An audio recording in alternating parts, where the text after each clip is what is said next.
اس میں یہ عیب ہے، اس میں یہ عیب ہے، اور جب مجھے کوئی روکے تو میں اسے کہوں کہ جی یہ میں تو سچ بول رہا ہوں۔ کہ خوشخبری ہے اس شخص کے لیے جس کی زبان پر گرفت ہے۔ آپ نے کبھی بھی مجھے یہ نہیں کہا کہ یہ تو نے کیوں کیا۔ اکثر بچوں کو اگر کچھ نہ کہا جائے، ان کی جو اچھے راستے کی طرف رہنے کے چانسز وہ زیادہ رہتے ہیں۔ بچے کو غلطی کرنے دیں، جب وہ کر لیتا ہے تو وہ دیکھ لیتا ہے کہ اس میں کیا ہوا ہے۔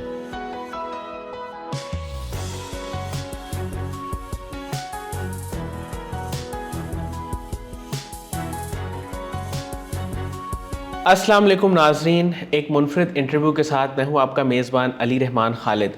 ناظرین، آج احمد حسینی صاحب ہمارے ساتھ موجود ہیں۔ ہم ہمیشہ ان سے مذہبی حوالے سے گفتگو کرتے ہیں، اور خاص طور پہ سیرت النبی صلی اللہ علیہ وآلہ وسلم کے جتنے بھی عملی پہلو ہیں ان پہ یہ بہت مدلل اور بہت خوبصورت گفتگو کرتے ہیں۔ آج ہم ان سے جانیں گے کہ اخلاق کی ہم بہت زیادہ بات کرتے ہیں کہ ہمارے اخلاق اچھے ہونے چاہیے، اور بے شک اس میں کوئی شک والی بات نہیں کہ آپ صلی اللہ علیہ وآلہ وسلم کے اخلاق حسنہ ہمارے لیے مشعل راہ بھی ہیں، ہمارے لیے ان کی جو سنت ہے وہ اسوہ حسنہ بھی ہے۔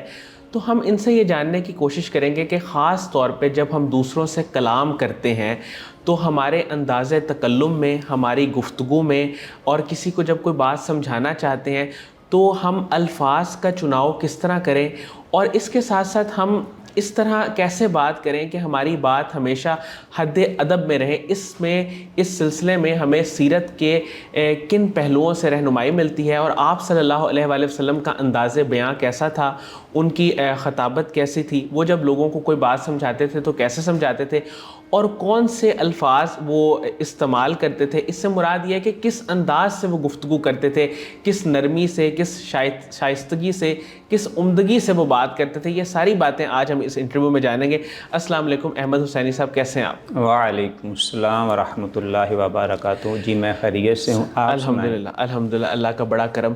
اچھا سر، میں آغاز یہاں سے کرنا چاہوں گا کہ اخلاق کی جب ہم بات کرتے ہیں تو سب سے پہلی جو چیز وہ ہے کہ جب ہم کسی سے ملتے ہیں تو ہم اس سے بات کرتے ہیں اور اپنی زبان کا استعمال کرتے ہیں، اس میں اچھے الفاظ بولتے ہیں، برے الفاظ بولتے ہیں۔ مجھے یہ بتائیے گا کہ اخلاق کے اس پہلو میں جس کا تعلق بولنے سے ہے، اس میں ہمیں سیرت نبی صلی اللہ علیہ وآلہ وسلم سے کیا رہنمائی ملتی ہے؟ جی بسم اللہ الرحمن الرحیم۔ سب سے پہلے رحمان بھائی آپ کی فاؤنڈیشن کا اور بالخصوص سید قاسم علی شاہ صاحب کا بہت زیادہ شکریہ کہ انہوں نے ایک مرتبہ پھر ایک اہم ترین موضوع پہ گفتگو کرنے کا موقع عطا فرمایا۔ دیکھیں علی رحمان بھائی، سب سے پہلے یہ کہ ہمارا رب وحدہ لا شریک ہمیں فرماتا ہے یا ایھا الذین آمنوا اتقوا اللہ وقولوا قولا سدیدا۔ ٹھیک ہے، اے ایمان والو، اللہ سے ڈرو اور صحیح اور سیدھی بات کہا کرو۔ صحیح، ٹھیک، ہمیں ہمارے رب کا حکم یہ ہے کہ ہم ہمیشہ سیدھی بات کریں اور صحیح بات کریں۔ صحیح، ٹھیک ہے۔ اس کے بعد اللہ کے پیارے محبوب علیہ الصلوۃ والسلام نے اس کی تشریح فرمائی ہے، ہمیں بولنے کا طریقہ بتایا ہے۔ حضرت عقبہ بن عامر رضی اللہ تعالی عنہ ایک صحابی ہیں، وہ کہتے ہیں کہ میں نے کریم آقا علیہ الصلوۃ والسلام سے عرض کی، یا رسول اللہ صلی اللہ علیہ وآلہ وسلم، من نجات کیا ہے؟ بڑا اہم ترین سوال انہوں نے کر دیا کہ نجات کیا ہے؟ تو کریم آقا علیہ الصلوۃ والسلام نے فرمایا، اپنی زبان کو بری باتوں سے روکے رہو۔ سبحان اللہ۔ اب کون نہیں ہے جو نجات نہیں چاہتا؟ سب چاہتے ہیں، سب چاہتے ہیں۔ تو اب کرنا کیا ہے کہ اپنی زبان کو بری باتوں سے روکے رکھنا ہے۔ صحیح۔ دوسری حدیث میں اللہ کے پیارے محبوب نبی کریم رؤوف رحیم صلی اللہ علیہ وآلہ وسلم نے فرمایا، طوبیٰ لمن، کہ خوشخبری ہے اس شخص کے لیے جس کی زبان پر گرفت ہے، وہ اپنی زبان پر گرفت رکھتا ہے، اس بندے کے لیے خوشخبری ہے۔ صحیح۔ تو ہمارے دین نے، ہمارے رب وحدہ لا شریک نے، ہمارے پیارے محبوب نبی کریم رؤوف رحیم صلی اللہ علیہ وآلہ وسلم نے ہمیں صحیح اور درست زبان استعمال کرنے کا حکم فرمایا ہے۔ ہمیں یہ چاہیے کہ جب بھی ہم گفتگو کریں تو اس میں الفاظ کا چناؤ خوبصورت ہونا چاہیے۔ دیکھیں ایک حدیث ہے، جی سر، کریم آقا علیہ الصلوۃ والسلام نے فرمایا کہ جو ہمارے چھوٹوں کے ساتھ شفقت نہیں کرتا اور ہمارے بڑوں کا ادب و احترام نہیں کرتا وہ ہم میں سے نہیں، وہ میرا امتی نہیں ہے۔ تو دیکھیں جب چھوٹے جو ہیں وہ بڑوں کا احترام کریں گے، بلکہ بڑوں کو پہلے فرمایا کہ چھوٹوں کے ساتھ شفقت کرو، جب چھوٹوں کو شفقت سے، پیار سے، اچھے الفاظ سے بلائیں گے تو نتیجتاً وہ بھی ادب اور احترام والے الفاظ بولیں گے۔ صحیح۔ اچھا سر، یہاں مجھے یہ بتائیے گا کہ جہاں اچھے الفاظ کا دین میں اتنا درجہ ہے کہ آپ اچھی گفتگو کرتے ہیں تو آپ کے لیے ثواب بھی ہے، سنت بھی ہے، وہاں اس کے دنیاوی پہلو بھی بہت سارے ہیں کہ جب ہم کسی سے بات کرتے ہیں اور اگر ہماری بات وہ حد ادب میں نہیں ہے یا ہم اچھے طریقے سے گفتگو نہیں کرتے تو لوگ بھی ہم سے متنفر ہو جاتے ہیں، اس کو آپ کیسے دیکھتے ہیں؟ پہلے عرض کی اور آپ خود بھی اکثر فرماتے رہتے ہیں کہ ہماری زندگی میں کون سا ایسا پہلو ہے جس سے ہمیں کریم آقا علیہ الصلوۃ والسلام سے رہنمائی نہیں ملتی۔ حضرت معاذ بن جبل رضی اللہ عنہ یہ کہتے ہیں کہ میں رسول اللہ صلی اللہ علیہ وآلہ وسلم کے ساتھ سفر کر رہا تھا تو کریم آقا علیہ الصلوۃ والسلام نے فَآخَذَ بِلِسَانِهِ اپنی زبان کو پکڑا، اپنی زبان کو پکڑ پر فرمایا کہ اسے بدگوئی سے روکے رکھو۔ اے معاذ بن جبل، اس زبان کو بدگوئی سے روکے رکھو۔ حضرت معاذ بن جبل رضی اللہ تعالیٰ عنہ عرض کرنے لگے، یا رسول اللہ صلی اللہ علیہ وآلہ وسلم، یہ جو ہماری گفتگو ہے، جو ہمارا بولنا ہے، کیا اس سے بھی ہمارا مواخذہ ہوگا؟ تو کریم آقا علیہ الصلوۃ والسلام نے فرمایا، اے معاذ، تیری ماں تجھے روئے، یہ توجہ کے لیے الفاظ ہیں۔ اے معاذ، تیری ماں تجھے روئے، لوگوں کو جہنم میں منہ کے بل اور گھٹنوں کے بل گرانے والی زبان کی کاٹی ہوئی کھیتی یعنی گفتگو ہی ہے۔ ٹھیک ہے؟ تو اس کے نقصانات یہ ہیں کہ دیکھو یہی ہے نا کہ ہم یہاں پہ جو اچھے اعمال کر رہے ہیں اس کا مطلب یہ ہے کہ قیامت کے دن ہماری خلاصی ہو جائے، نجات ہو جائے۔ تو جو زبان سے ہم الفاظ بولتے ہیں اس کی وجہ سے جو لوگوں کو تکلیف ہوتی ہے اس کی بنا پر یعنی کہ گھٹنوں کے بل اور ماتھے کے بل، منہ کے بل گرایا جائے گا۔ اور یہ آپ نے دیکھا معاشرے میں نے اپنی آنکھوں سے دیکھا کہ جو بد زبان بندہ ہے نا، جو دیگر عوام، دیگر لوگ وہ تو بڑی دور کی بات ہے نا، اس کے گھر والے جو قریبی ہوتے ہیں اس کی زبان کی وجہ سے وہ اس سے نفرت کرتے ہیں، چاہے وہ باپ ہی کیوں نہیں۔ یہ تو یار کسی ٹائم روکتا ہی نہیں ہے۔ تو اس لیے ہمیشہ ہمیں اچھی زبان استعمال کرنی چاہیے۔ اور یہ بھی طریقہ ہے کہ اگر آپ نے کسی کو سمجھانا ہے نا تو وہ بھی کریم آقا علیہ الصلوۃ والسلام دوسروں کو جب سمجھاتے تھے تو وہ کسی بندے کے اندر کوئی بات نوٹ کی ہے نا تو اکیلے اس کو نہیں فرمایا کرتے تھے، آپ پورے مجمع میں اس بات کی نشاندہی کرا دیا کرتے تھے کہ سمجھنے والا سمجھ بھی جائے، اس کی دل آزاری بھی نہ، اس کو تکلیف بھی نہ۔ حالانکہ یہ سچ ہے نا، ہم کہتے ہیں جی ہم سچ بولتے ہیں، ہم سچی بات کرتے ہیں۔ اسی پہ آنے لگا تھا کہ ہم نا اکثر یہ بات سچ کی آڑ لے کے تو ہم دوسروں کے عیب بڑے غصے سے بیان کرتے ہیں، بڑا اس پہ زور دے دے کے بتاتے ہیں کہ اس میں یہ عیب ہے، اس میں یہ عیب ہے۔ تو مجھے یہ بتائیں، یہ والا جو سچ ہے، یعنی کہ میں کسی شخص کے بارے میں کہوں کہ اس میں یہ عیب ہے، اس میں یہ عیب ہے، اور جب مجھے کوئی روکے کہ آپ یہ باتیں نہ کریں تو میں اس سے کہوں کہ جی یہ میں تو سچ بول رہا ہوں، تو سچ بولنے کا تو حکم ہے، میں تو سچی بات کروں گا، میں سچی بات کے علاوہ تو کوئی بات کر ہی نہیں سکتا۔ تو کیا دوسروں کے بارے میں سچ بولنا یہی بس درست ہے؟ دیکھیں، سب سے پہلے تو یہ ہے کہ جب کسی میں کوئی آپ عیب دیکھتے ہیں نا تو وہ دیکھیں کہ وہ میرے میں ہے کہ نہیں ہے، کہ وہ آپ میں ہے۔ بالفرض وہ آپ میں نہیں ہے تو اس کے علاوہ بہت سارے اور ہوں گے جو آپ غور نہیں کرتے۔ تو ضرورت اس بات کی ہے کہ دوسروں کو درست کرنا، دوسروں کے بارے کہنے کی بجائے پہلے تو اپنی اصلاح کریں،